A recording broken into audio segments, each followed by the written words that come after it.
Hey, IG. How are you all doing today? Happy Tuesday. Happy Tuesday Talk Day.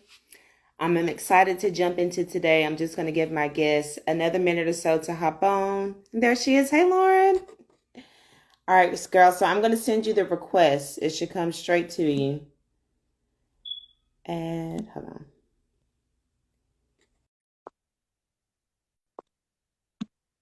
All right. Hey, Ty. How Hey. you doing, Lauren? Hold on. Let me back up. I forgot. It's always different with the guests. All right. Can you see me now? Yes, ma'am, I can. All right. How are you I'm doing? doing good for a Tuesday. Cannot complain. How are Good. Listen, we try not to complain, right? you? We Yes. could. How Well, thank you so much. You're looking beautiful and glowing today. I appreciate you for joining me. you're well? And welcome to everyone hopping on to tonight's Tuesday talk. I'm going to do a quick intro and then we'll hop right in, okay? Sounds good. All right. So, for everyone who is new here, welcome to the Mom Keys to Mental Peace podcast. I am your host, Tari Kaya Allen Butler. I am a teen mom turned speaker, author, and entrepreneur. And my mission is to help you build healthy relationships with your children and level up your mindset to achieve all that you've ever dreamed of and more. I will teach you how to level up your mindset in faith, fitness, and finances, and family as well. Join me every Tuesday for the Mom Keys to Mental Peace podcast.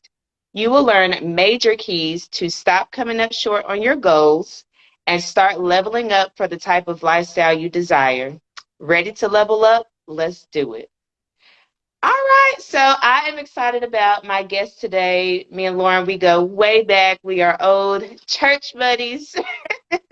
So we've kind of watched each other grow up together, in the church. And I know your family, the whole Millettes, y'all are definitely a force here in town. So just a little bit about Lauren. Her name is Lauren Mellette, and she is a financial service officer.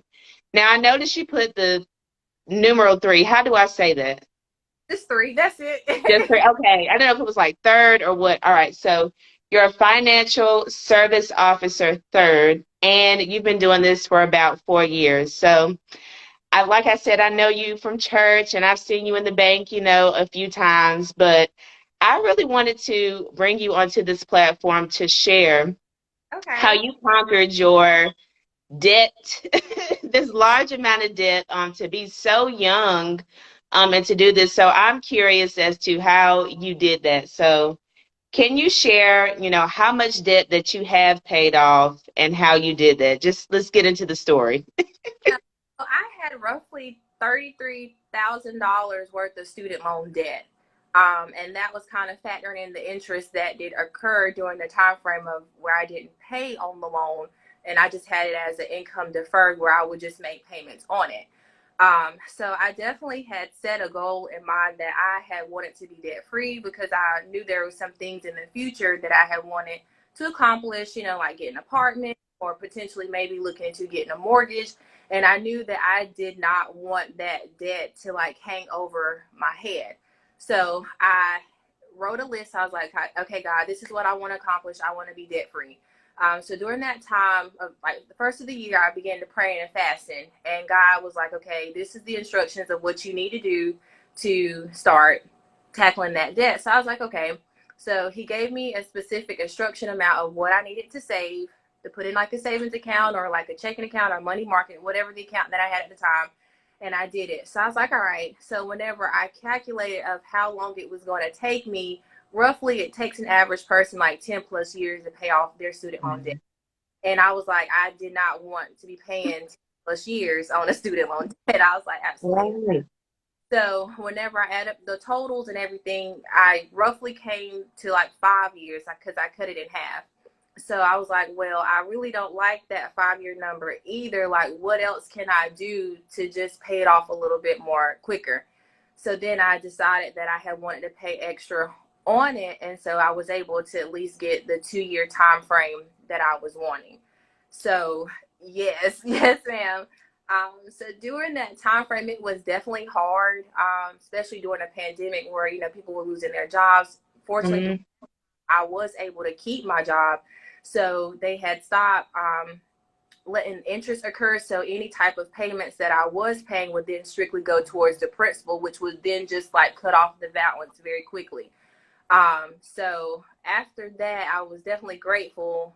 There was times like I would come home crying, but I wouldn't tell my mama though, or nobody, but I just dealt with it behind closed doors because it was just a lot. And I'm the type of person, like, I like to handle my business on my own and not ask for help. But it was definitely a struggle, and God was definitely through it all. So I'm definitely glad that I am debt free with student loans. Yes. Listen. So, and I've been thinking about you with this whole student loan forgiveness thing, but even though, they have this in place, your tenacity and your mindset, like that clearly had to be a mindset change. And most importantly, confiding in God. Okay, what does this look like? Right. So I like that you showed the importance of your relationship with God in regards to your finances because we know from, Christian background that God owns all. He's in charge of all, and that includes our money as well. So I commend you, for going to him for that blueprint. Now, I know I personally don't have student loan debt, but I have my car payment and credit cards and things like that Yeah. that have, added up over time. And I thank you for being vulnerable about your emotions behind the scenes because debt can really make you feel weighed down. Like I know there's a scripture about debt. I don't know exactly, but about how, the borrower is like, help me out. Sorry, The I know. borrower, hold on, like the borrower is like a slave. Yes, the borrower is a slave to the owner. So just that daunting feeling, or we all know how it feels to pay bills, like your regular bills, and debt is just kind of like that little sprinkle of extra unnecessary payments that it's like, yo, if I could just get this done, that I have some room to breathe. But Right. it is hard, and I commend your commitment. And like you said, that 10-year, 5-year time frame, and you're like, yo, I'm not trying to pay that much. So I commend your, again, mindset shift that it was like, look, we've got to get this done. And I believe at the end of the day, that's really the base of paying off, debt and stuff. Yeah, it is. So, what are some things, again, we all have different types of debt, student loan, car payments. So, when it comes to us signing up for loans, even, home mortgages, what Mm-hmm. are some things that we need to consider when applying? Like, some people don't know about interest rates, late fees if you don't pay on time, like the amount of the payment. What should people keep in mind when they're, signing up for these new loans? So pretty much, Tari, it's everything that you mentioned before, as far as like the interest rate. It's important to know what the interest rate is. How much are you looking for as far as your payments? Because then that will calculate as far as your finances too, as well. Um, like you said, the late payments, that does count up too. It's very important that you do pay your bills on time because that does affect your credit. Whether you pay it on time or whether you do get a late fee, like a 30-day late fee, like all of that eventually does add up too, and that could either help or hurt you. So it is definitely important to think about that too as well. Whenever it comes to loans, it's important too to know what's the purpose of the loan, because you might not honestly need the loan. It could just really be coming down to budgeting your finances, that if you just maybe not spend too much on food, or maybe just make an extra payment here, that you might necessarily not have to take a loan out because of that. It just could be just budgetary issues that you just kind of got to look at your finances. Another thing too that I would definitely say is always taking a look at your credit report. That is definitely key, because sometimes you can see what's on there as far as like your credit is. You have like outstanding balances or something that you need to pay off. So it's definitely all of those that you did mention, like the payments, the interest rate, looking at your credit report, trying to figure out how much you're gonna to divvy out as far as the monthly payments, or even if you even need to do a loan. So it's everything, all of it. Right. And that's definitely something to keep in mind. I know for like those personal loans that we take out, just to go shopping or vacation or something coming up. So that's real big on the reason why. But that takes, some discipline and some self-reflection. I know, transparent moment for me and my husband. He ended up getting a truck when we had our third baby because, family growing, you need Right, more. right. But he did it as like a surprise, like, hey, I got a truck. And I was like, oh, okay, okay. Yeah. And girl, I got to looking at the interest rates and the monthly payment and stuff. I was like, yo, wait, we should have had a discussion about this first because it's way up there. Now, granted, this was his first time because we've been together since teenagers. So this was his first time making a decision like that on his own. Like, I'm stepping out. This is what I'm Right, doing. And it was from a good place. And I right. think for a lot of us, sometimes it's from a good place. And then you get in it and it's like, you Hmm. can't really catch your breath Right. trying to catch up. And that can be stressful on Hmm. your mental health, your physical health. Like finances are definitely connected to our stresses. I know they say money doesn't buy happiness, but it Right. brings some type of peace to your mind when your finances are in order and you're not constantly struggling to pay down debt. Yes, I definitely agree with you on that. Yeah. So what would you say, like, how did you feel like that last payment? How did you feel? Definitely felt like a burden, honestly. I kid you not, was just lifted off of my shoulder. Like I just felt a sense of relief. And in that moment, it didn't feel real until I was actually typing the post to post it. Like tears just started coming down my eyes just because I thought about the sacrifice. You know, Yes. times I tried not to complain, even though I wanted to. Like I had encouraged my own self, like Lauren, just keep it going.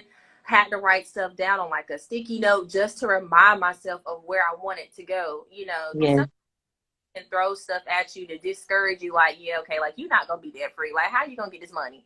Or what financial extra income are you gonna get to help support you trying to be debt free? So I just honestly just had to stay encouraged and, so grateful of having family and friends that were supportive of me being debt free to just kind of give me that extra push to keep going and not giving up. But it was definitely a sense of relief. Yes, girl. And like I shared at the beginning, I really commend your family and y'all's connection with each other and y'all's, cheering on and things like that. I think that's huge to have that support system. And again, with you being so young and your mindset already being on, look, I ain't trying to have all this when I get to a certain point. Like, future you is going to be so happy. So happy. I know present you is, but like when you start to step into those opportunities, like you've already prepared that foundation to where you have that space to walk into it. Because, a lot of people aren't able to do things until they're, and I will say, disclaimer, there's no timeline for us to do Right, anything. There is no timeline.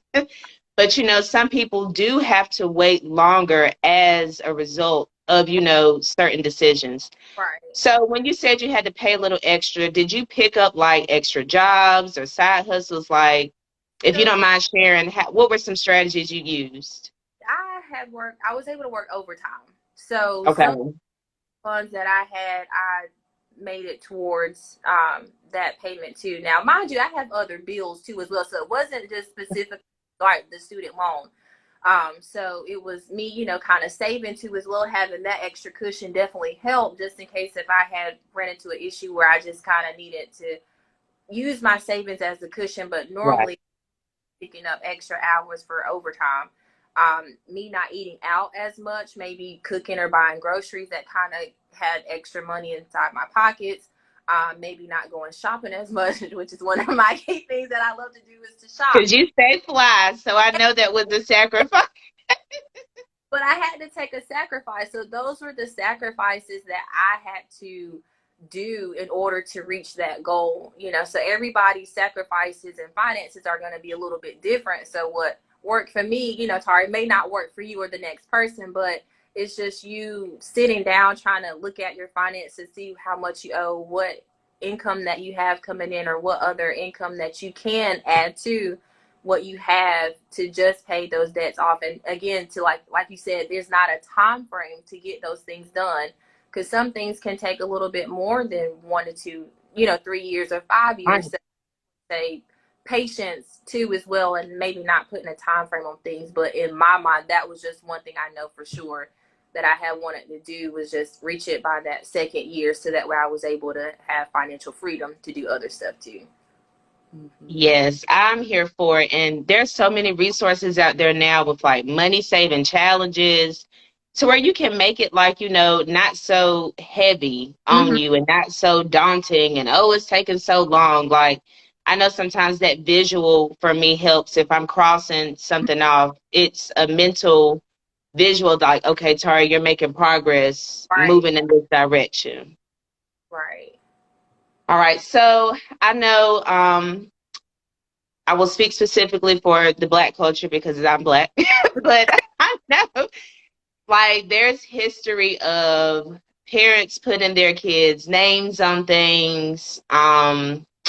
Sometimes that goes left, but I have heard recently that it can be a benefit to add your kids to certain credit things, to help boost their credit. So, what is your professional expertise on making that step for your children? I've seen it both ways, Tari. I've seen where Yeah. it for both parties with far as like their credit, but then I also too as well seen where it had helped the child and the parent too as well. I know sometimes if like the child hasn't established credit, in most instances, some parents would do the loan with the child, so that way it will help strengthen their application. But then I'm also seeing it too where it's vice versa, where it has hurt the child's credit, the parent's credit, because nobody was paying their bills on time, or Mhm. something had come up where it just hurt both parties. So I just say it just depends on the situation and the scenario. So if you feel like your child might be better off with just applying on their own, just to kind of see what they can get approved for at the time, then just go from there. And then to as well speak with that financial officer or lender, to see what would be best fit for you, the child, and the parent during that time, because the child could get approved on their own and not necessarily need the Right. parent, or it could be vice versa where they might need help, but they can always too just either put the loan in their name if it's like an auto loan, refinance it after they have established a credit where they can see where okay they've made consistent payments on their loan. Then we're willing to make or approve a loan for them if they applied individually. So I just say it just really depends on the scenario, but always to seek other advices too before you just apply and just kind of jump. Right. Listen. And so what I've learned about debt and even just in this conversation is again like that mindset. So if you have a mindset that you're going to borrow money from people and not pay back or do whatever you want with that money, then that's when you start seeing those consequences come in. If you feel like you can just borrow credit or any type of debt from anybody and just go on with your life, like, oh, I pay them whenever, or I'm gonna just do, what I can, or they're gonna have to wait. That's when it starts piling up on you, and it does start to feel like, oh my gosh, I can't get out of here. So yes, know your money habits, learn yourself, and know yourself. Just know yourself. That definitely does play effect too as well. Once you dig that hole, it's sometimes hard to get out if you're just adding debt on top of debt, and then you just kind of like, oh man, like how did I get to this point? So I definitely do agree with you. Yes, because it can go far. I've had conversations with other people. They're like $20,000, $50,000, and not even student loan, like credit cards and stuff like that. Any type of debt or those high car payments, because there's a specific car you want for a specific image, but you can't keep these payments up. Like, be real with yourself. This is all, again, mindset. If Mm-hmm. you really care that much about what others are thinking about you, that Right. you will go into Yeah. drowning yourself in finances, Yeah. that's a heart issue that I suggest you take to God, and He will help heal you in that situation because that's real.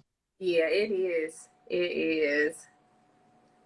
All right. In the conclusion, y'all, if this has been helpful, drop 100 in the chart in the chat or a thumbs up.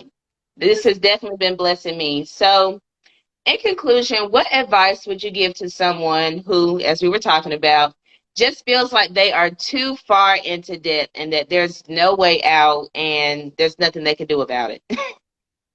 The advice that I would give someone, it is possible to be debt free. Like as you mentioned before, the key word is really mindset. Um, Mhm. think that you're not gonna be debt free, then you're not gonna be debt free. And two is, well, words have power. So if you're speaking that over yourself, then that's the outcome that you're gonna receive. But if you just have that mindset, like, hey, like I do want to be debt free. My finances might not be the best right now, but just taking the initiative to write it down of what you want to do, just look at what you have going on, even if it's like a small amount where you feel like just $25 can go towards like a Mhm. card or something. Like a little can go a long way, even though right now it might not look like it, but once you look at the end goal or see the final results, everything that you worked hard towards, eventually it paid off. So it is possible. So I would definitely again say it is your mindset, and then just having that thought just in your mind, like I can be debt free, or I can accomplish whatever it is that you want to do, whether it's safe Yeah. or just putting $25 just for $1,000 for emergency fund, like whatever it is, it's possible. Again, it just comes back to the mindset of you wanting to do that and then having the action and a plan behind it. And I love that you mentioned such a small amount, such a small step that I feel like a lot of times throw off. But if Mm-hmm. you compare that $25 to you paying nothing at all, like over time, yes, it may take a long time, but you're making a step in the right direction. You're not just stagnant and looking around hoping something changes. And God, we know that He moves in our action. Right. So that $125 can open an opportunity for you to start adding another. Now you're doing 50, now you're doing 100. You just Yeah. never know where it can lead to. Right. So Yeah. thank you so much, Lauren, for sharing. I appreciate you. I pray that this was helpful to anyone who joined. Now, you do work at a bank. If you would like to share like how people can work with you or get in contact with you or what services that you offer. Yeah, so you're more than welcome to go to State Employees Credit Union. It is kind of immediate family based, so if you are a member there, I will be there. Anyone can help you, not even just me, but any local branch can help assist you if there is questions that you do have. And even outside of the credit union, whatever bank that you do bank, there is lending officers there that can help assist you. So it's definitely there as far as the resources and the people to just make that difference or help accomplish your financial goals that you're wanting to accomplish. Yes, I love it. All right, Lauren. Well, thank you again. I hope you have a good night. Bye, Bye, Tara. y'all.